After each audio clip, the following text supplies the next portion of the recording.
Hey, welcome back. It's been a couple of weeks. I was in Palm Beach taking a few workshops and doing some work at home, and now I'm back. This week we are going to work on a barn that I photographed in the Catskills several years ago.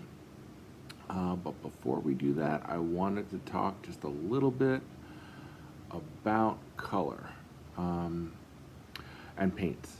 So I'm going to show you my palette, and I'm going to switch over now. Okay, and you can see it's a different palette than you used to see me using, and that's okay. Don't be alarmed. I am using the Cheap Joe's paints at the moment. The American Journey. They come in 37 mil tubes. Lots of paint for your money. And this is a rediscovery of these paints after a workshop with Vlad Yelisiev.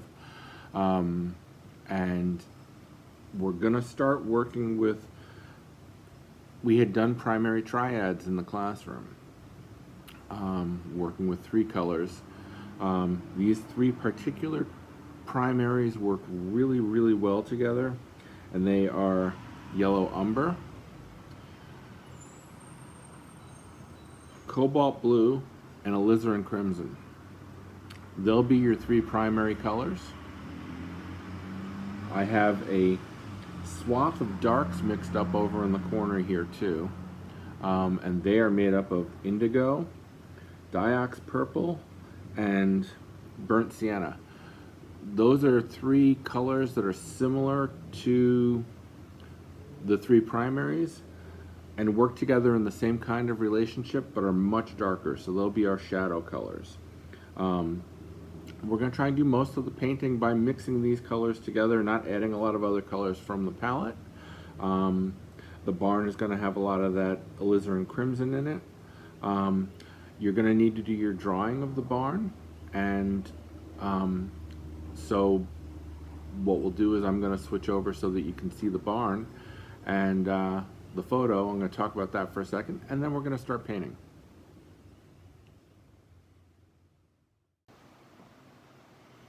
Welcome back.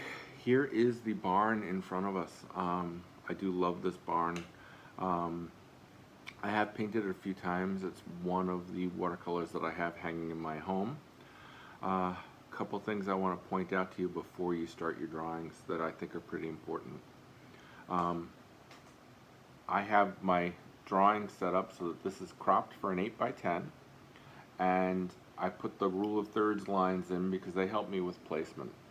But it also helped me realize that there is a dip in the roof line coming to the cupola of this barn. It's got a little hip in the roof, a little sag, it's showing its age. That's part of the character. So if you're going to use a ruler to draw in the barn, be careful to make sure that's not too straight. Make sure that you bring it in the middle. Let's see, what else is really important? This spot right here, the mountain comes into the corner of the barn. That's kind of a no-no when it comes to painting.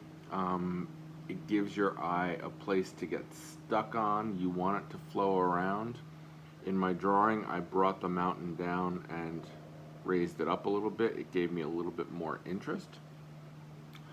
Otherwise, I think I stayed fairly faithful to the original photograph when I did the drawing, which you'll see in a couple of minutes. How are we going to attack this? Obviously, and I apologize for the photo, my printer finally ran out of ink. You've got this great swath of yellow grass. It's early springtime or late winter.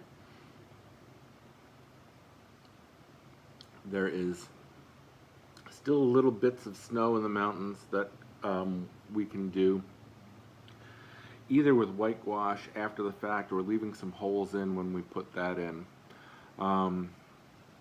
The roof here is a nice rusty orange, but there's also reflecting the sky and the metal. It's a little bit bluer grayer at the top. So I think we're going to leave the roof alone. And so when we put in the first wash, we can start somewhere with a soft edge where the mountain kind of starts to end and it gets darker here. That's got a lot of yellow in it. The body of the barn being red is all yellow. This little building next to it is all red and orange. We can do that. Basically this whole area. So here, the face of the barn, and about halfway up here. We can do that all in a warm tone. We're going to do it very light. We'll mix a little bit of the other colors into it. And we're going to do that in our first wash. So without further gilding the lily, here's my drawing. And that took me about 15 minutes to do. I've done this one a few times. I gave myself some reminders of where the shadows are. The light in the sky is very high and to the left. So the cupola is throwing a shadow on the roof here. This side of the barn is in shadow. Underneath the eaves is in shadow. And obviously inside of the doors into the barn is in shadow. We should never paint this pure black. There's a lot of room for mystery in there, so we'll do it as a dark and we'll have some variation. Even though it's not a very big space, it can invite your eye in to kind of want to go in and take a poke around. When we do these telephone poles, I will probably, after the first wash, which will be light, I'll paint around them when I put the darks of the hills in, and they'll be light there, and then darker. I'll put the poles in above the mountain line with a liner or something. I did add a little bit of a head fake towards a driveway into this area, which is not in the photo. It was just my decision to make. It'll give me some interest because I can pull some shadows next to those lines. And then I've got the tree in. I did remove the building that was over here because it was going off the page. You can add it if you're going to. I would say move it in a little bit. But let's get started and mix up that first wash. So I'm going to use some of this really nice yellow ochre that I talked about as part of our primary triad. Then we've got the blue and the alizarin crimson, which I'm going to mix together a little bit to make a purple color. The trick here is that this is our first wash and we want this to be thin and light. We don't want this to be too dark. So I'm going to start putting this in, and that may be too dark still. Let's get some more water in there. Even a little bit more. And I've got that purpley lavender built up and ready to rock and roll as well. You know, as long as I'm thinking about it, I'm going to just wet this above.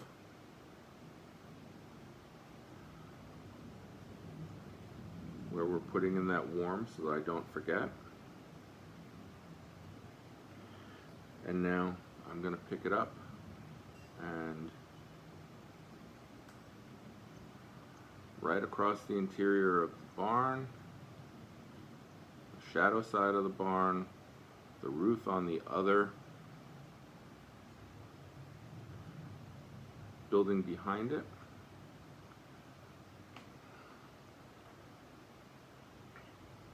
Looking good already. I love how sometimes these things look in those early washes. Now I'm going to pick up some of that gray, that lavender. When you mix that with the yellow, it turns to a grayish kind of color. I just want to get a little bit of variety going. Nothing too fancy. We know there's a shadow line under the eaves, so moving into a cooler color, even in these early washes, is a good thing. Around the doors of the barn are pretty well white, and at the edges of the barn, but this wash is going to dry so light that, and the red will be so dark that it'll still read as pretty well white. I want to come over to this left side and make sure I continue that bead before it gets too dark. I mean, dries too much, rather, sorry. Now you can see I'm throwing in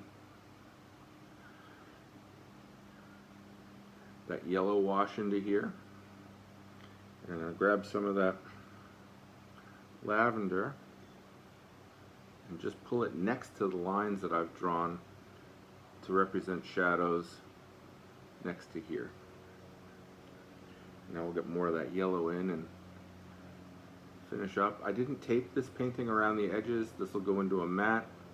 I'm not terribly worried about going over my edge lines.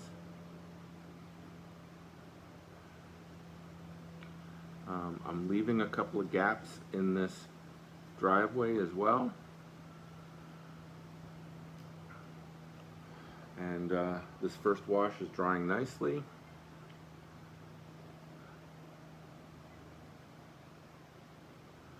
Just getting those distant mountains, even though they're cooler, because I want to get those telephone poles in as a light color, I'm going to do that whole thing. And then pull it down. Don't be afraid to use a little bit of dry brush here too. Nice little passage here. And that's it for the first wash on the barn. Success with watercolor is built up in layers, light to dark, as I've talked about a lot. The next stage will be starting to put in the cool color for the roof, and we're going to do some wet and wet there with that rust. So I'll have some orange mixed up, and I'll have a blue and a purple, and I'll start with the blue purple of the roof, and then the board is tilted, so I will drop in some of that orange at the lines to make the bottom half of that roof go rusty. That's a good spot where you want to play with some texture if you want to throw some salt in or sprinkle some water in there while the wash is wet. We'll see what we want to do.